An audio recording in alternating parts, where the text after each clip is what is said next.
ヤマハ DX7 はヤマハ株式会社が1983年から1989年まで製造したシンセサイザーです。デジタルシンセサイザーとして初めて成功し、20万台以上を販売した史上最も売れたシンセサイザーの一つです。6オペレータ32アルゴリズムによる FM 音源システムであり、16同時発音が可能です。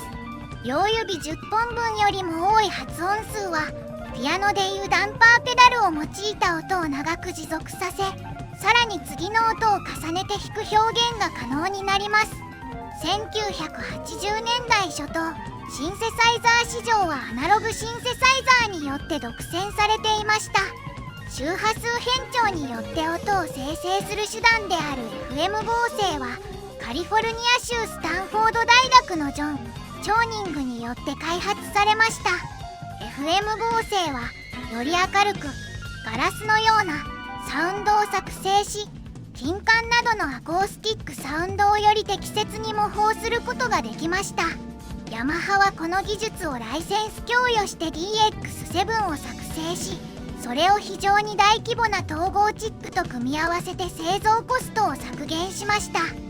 複雑なメニューと従来のコントロールの欠如により DX7 を詳細にプログラムする方法を学ぶ人はほとんどいませんでした。しかしそのプリセットサウンドは1980年代のポップミュージックの定番となり、さまざまなアーティストによって使用されました。そのエレクトリックピアノのサウンドは特にパワーバラードで広く使用されました。英国のプロデューサーブライアン・イーノは独自のサウンドをプログラミングすることに熟達しており、それが彼のアンビエントミュージックの仕事に役立ちました。20世紀半ばまでに音を伝える手段である周波数変調 FM は数十年前から理解されており、ラジオ放送の放送に広く使用されていました。1960年代にカリフォルニアのスタンフォード大学でチョン・チョーニングは FM を使用してアナログ合成とは異なるサウンドを生成する手段である FM 合成を開発しました。1971年、チョーニングは商業的な可能性を実証するために FM を使用してオルガンや金管などのアコースティックサウンドをエミュレートしました。スタンフォード大学はこの技術の特許を取得し、ライセンス供与を希望したが、ハモンドやウーリッツァーなどのアメリカ企業によって拒否された。チョーニング氏はアナログ合成に慣れている自社のエンジニアが FM を理解していないと感じました。当時日本のヤマハは世界最大の楽器メーカーでしたが、米国ではほとんど市場シェアを持っていませんでした。同社のチーフエンジニアの一人がスタンフォードを訪れ、チョーニング氏によれば10分で理解できた。おそらくヤマハはすでにデジタル領域で取り組んでいたので、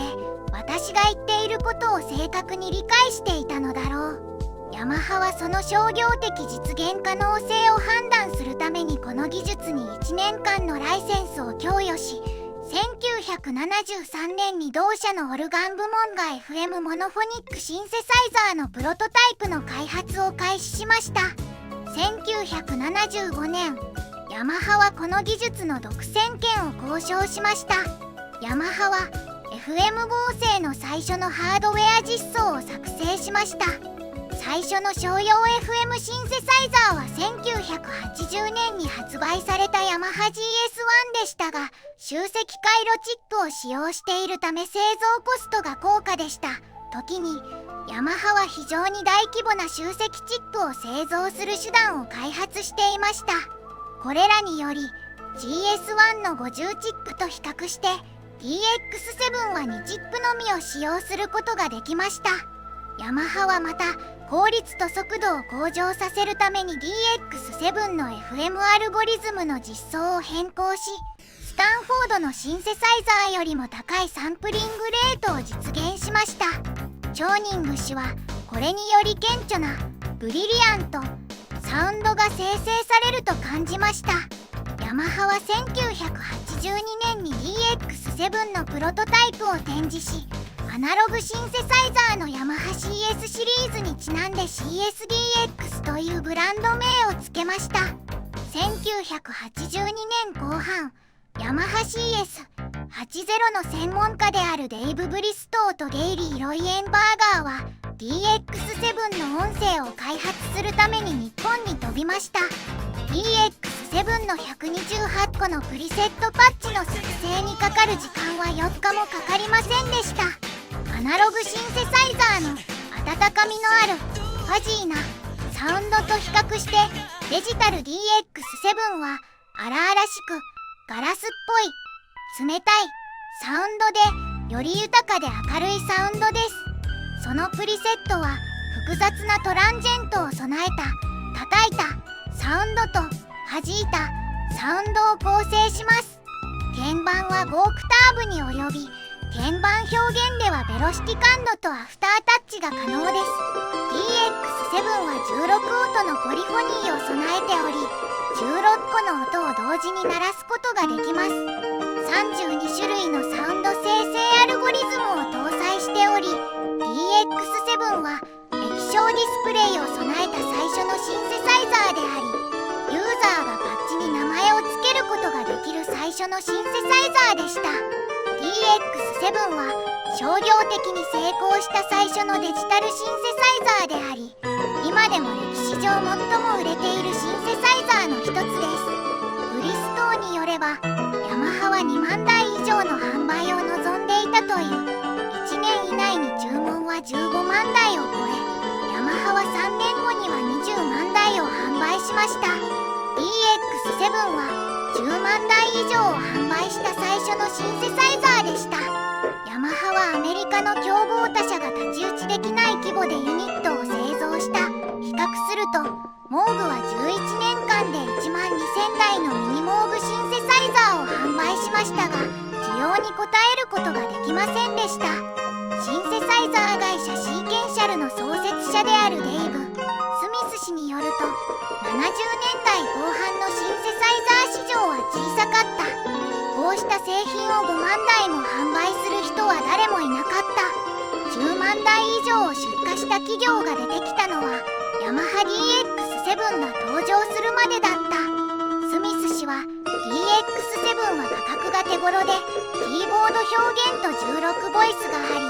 重要なことに競合製品よりもアコースティックサウンドのエミュレーションが優れていたため、よく売れたと述べました。チョーニングは彼の FM 特許とヤマハのチップ技術を組み合わせたことが成功の要因であると考えた。 DX7 はリリース当時、ほとんどのミュージシャンが使用した最初のデジタルシンセサイザーでした。それは市場を支配していたアナログシンセサイザーとは大きく異なりました。 LCD に複雑なサブメニューが表示され、サウンドを調整するためのノブやスライダーがないため、 DX7 はプログラムが難しいと多くの人が感じました。ほとんどのユーザーは独自のサウンドを作成するのではなく、プリセットを使用しました。1986年には米国ビルボード HOT100 のナンバーワンシングルの 40%、 カントリーナンバーワンの 40%、 RNB ナンバーワンの 60% で使用された。プリセットはローズ、ピアノを模倣しているため、ローズ、ピアノを捨てて DX7 を選ぶ人もいました。世界レベルで見ても DX7 は最も成功した音源であり、DX7 の名前を知らなくてもそのサウンドを聞くだけですぐにその特徴に気がつくでしょう。その後もキーボードは MIDI 入力インターフェースとしても用いられ、そのサウンドはサンプリングして現在でも愛用されます。その後の FM 音源の元となったサウンドは世界中の人を引きつけてやまない。 DX7 はその後のゲーム業界にも大きな影響を与えた。